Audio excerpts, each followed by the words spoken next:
தொடர்ந்து 2 நாள் எண்ணெய் வச்சேன். இன்றைக்கி வந்து நான் குளிக்க 1 மணி நேரங்கிறப்ப மூலிகை பவுடர் தலை ஏர் பேக் கலக்கி ஊற வச்சேன். இப்போ நான் குளிக்க 1/2 ஹவருங்கிறப்ப தலைக்கு அப்ளை பண்ணி விட்றேன்.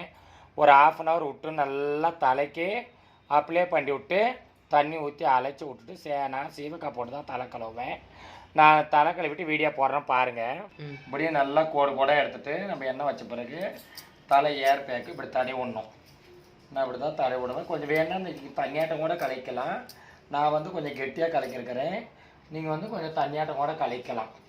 ஏன்னா உங்களுக்கு பவுடர் ஆண்டு வராது. அதனால் சரி, இதே போல் நீங்கள் யூஸ் பண்ணணும்.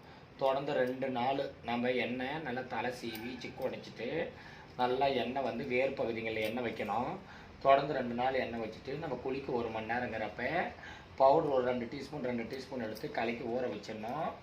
ஊற வச்சுட்டு நம்ம குளிக்க ஒரு 1/2 ஹவருங்கிறப்ப இந்த பவுடர் இது போல் கோடு கூட எடுத்து அந்த எண்ணெய் வச்சுருக்கிறோம் இல்லையா, அது மேலேயே இந்த பவுடர் அப்ளை பண்ணணும். தலை ஏர் பேக்கை ஒரு 1/2 ஹவர் விட்டோ இல்லை 1 ஹவர் விட்டோ நம்ம இந்த ஏர் பேக்கை அது எண்ணெய் வச்சது மேலேயே போட்டுவிட்டு தண்ணி ஊற்றி அழைச்சி விட்டுட்டு ஷாம்பு போடுறீங்க ஷாம்பு போட்டு தலை கழுவிக்கலாம்.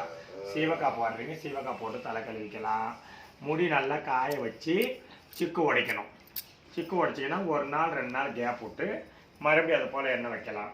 வேணும்னா பவுடர் வச்சுக்கலாம். இல்லை 10 நாளைக்கு ஒரு வாட்டி 15 நாளைக்கு ஒரு வாட்டி கூட பவுடர் யூஸ் பண்ணிக்கலாம். இல்லை 4 நாளைக்கு ஒரு வாட்டி கூட பவுடர் நம்ம யூஸ் பண்ணிக்கலாம். ரிசல்ட் நல்லாயிருக்கும். நான் குளிச்சுட்டு வீடியோ பண்ணுறேன் போடுறேன். இன்ஸ்டாகிராமில் என்னுடைய ஃப்ரெண்டுங்கள்லாம் பிடிச்சிருந்தா லைக் பண்ணுங்கள், கமெண்ட் பண்ணுங்கள், ஷேர் பண்ணுங்கள். ஓகே, பாய்.